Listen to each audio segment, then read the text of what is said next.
PT Komuter Indonesia akhirnya selesai membangun infrastruktur yang dibutuhkan untuk operasional kereta rel listrik atau KRL. Serangkaian uji coba pun dilakukan sebelum operasional benar-benar resmi dimulai. Direktur Operasional dan Pemasaran PT Kereta Komuter Indonesia, Wawan Arianto mengatakan, uji coba pengoperasian KRL dilakukan sejak tanggal 20 Januari hingga 7 Februari 2021. Pertama kami kan tiap hari kemarin langsung malamnya pasti evaluasi ya. Memang untuk hari pertama kemarin ya seperti yang saya ceritakan tadi bahwa teman-teman ini memang perlu edukasi bahwa yang biasanya pakai tiket KAI Akses, nah sekarang pakai tap in. Nah tap in itu kayak layaknya di tol, harus satu pasang, in maupun out. Nah untuk hari pertama kemarin, begitu pertama in, tapi dia tidak out. Nah itu biasanya tiketnya di kami ketahuan itu, di kami ketahuan. Dan ini tadi untuk hari kedua sudah kita edukasi kepada teman-teman semua bahwa begitu berangkat dari Solo tap in, di Jogja harus keluar gate dulu. Terus mau naik kereta lagi ke Solo lagi harus in dulu, out di.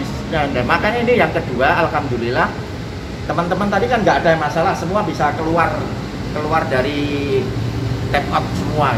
Berarti memang benar bahwa di Jogja tadi adalah sudah keluar stasiun gitu.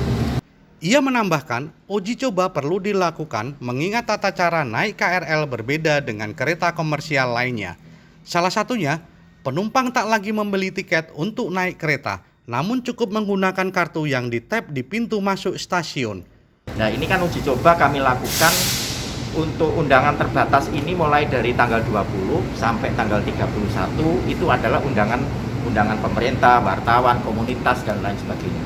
Dan nanti mulai tanggal 1 selama 1 minggu kami undangan penumpang umum. Penumpang umum lewat daftarnya lewat email gitu. Tapi kuotanya nanti kita batasi sesuai dengan physical distancing yang ada di kereta. Sementara itu, untuk kapasitas KRL sendiri, satu transit terdiri dari 4 gerbong dengan kapasitas masing-masing sebanyak 74 penumpang dengan penerapan physical distancing. Sedangkan jika dalam kondisi normal mampu mengangkut lebih dari 200 orang. KRL Solo Jogja sendiri memiliki jarak tempuh sekitar 60 menit dan berhenti di 11 stasiun, yakni Stasiun Solo Balapan, Purwosari, Gawok, Delanggu, Ceper, Klaten, Srowot, Prambanan, Maguwo, Lempuyangan, dan Stasiun Yogyakarta. Wijayanti melaporkan untuk Jateng Pos TV dari Kota Solo, Jawa Tengah.